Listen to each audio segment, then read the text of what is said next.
Halo, Assalamualaikum warahmatullahi wabarakatuh. Nama saya Denny Sebarandi, NIM 17220100, kelas B4 2017. Oke, saya akan menjelaskan tentang tahapan pengertian rencana sumber daya manusia atau yang disebut dibilang Human Resource Planning.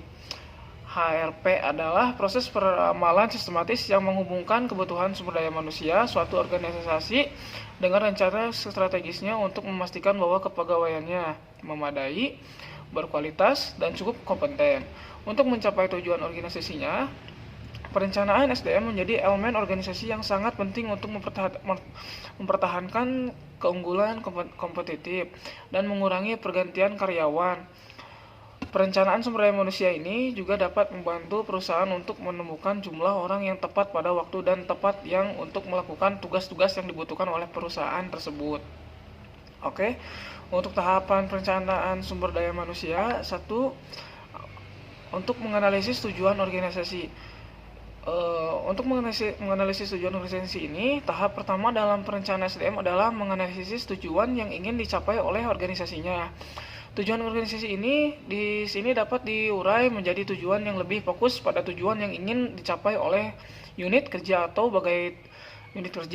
bagian tertentu, seperti bagian produksi, bagian pemasaran, ataupun bagian keuangan. Yang kedua, tahapnya adalah melakukan investigasi sumber daya manusia saat ini, mengetahui jumlah tenaga kerja, kapasitas dan kemampuan, latar belakang pendidikan, kinerja, hingga kompetensi-kompetensi mereka. Investasi SDM ini tidak hanya pada SDM yang ada pada internal organisasi saja. Sumber internal, tetapi juga harus mempertimbangkan SDM yang berasal dari sumber eksternal, seperti kandidat-kandidat yang dapat direkrut sebagai karyawan dan juga kandidat dari agen penyedia tenaga kerja. Dan yang tahap ketiga adalah perkiraan permintaan dan pasokan sumber daya manusia. Organisasi atau perusahaan akan mempertimbangkan apakah perlu adanya penambahan tenaga kerja, apakah perlu meningkatkan produktivitas dan kemampuan karyawan saat ini melalui pelatihan dan perkembangan keterampilan baru, dan apakah ada kandidat-kandidat yang berpotensi untuk direkrut menjadi karyawan untuk mengisi pekerjaan-pekerjaan tersebut. Dan yang tahap keempat adalah memperkirakan kesenjangan sumber daya manusia. Perbandingan antara permintaan dan pasokan sumber daya manusia ini akan menghasilkan kelebihan atau kekurangan terhadap sumber daya manusia yang diperlukan. Dan untuk tahap yang kelima adalah merumuskan rencana tindakan sumber daya manusia. Untuk merumuskan rencana tindakan sumber daya manusia ini tergantung pada hasil perkiraan kesenjangan sumber daya manusia, yaitu kelebihan ataupun kekurangan dalam organisasi. Apakah diperlukan perekrutan baru?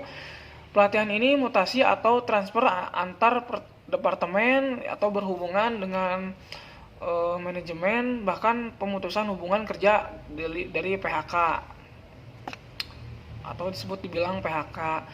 Yang keenam adalah tahap terakhir, pemantauan, pengendalian, dan umpan balik. Setelah penerapan rencana tindakan sumber daya manusia, inventaris atau persediaan SDM harus diperbaharui selama periode tertentu.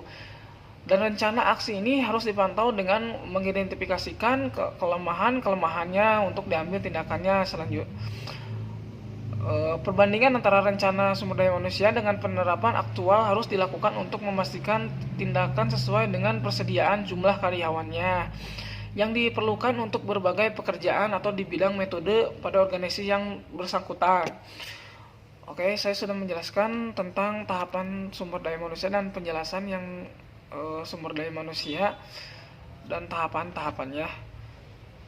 Terima kasih banyak. Assalamualaikum warahmatullahi wabarakatuh.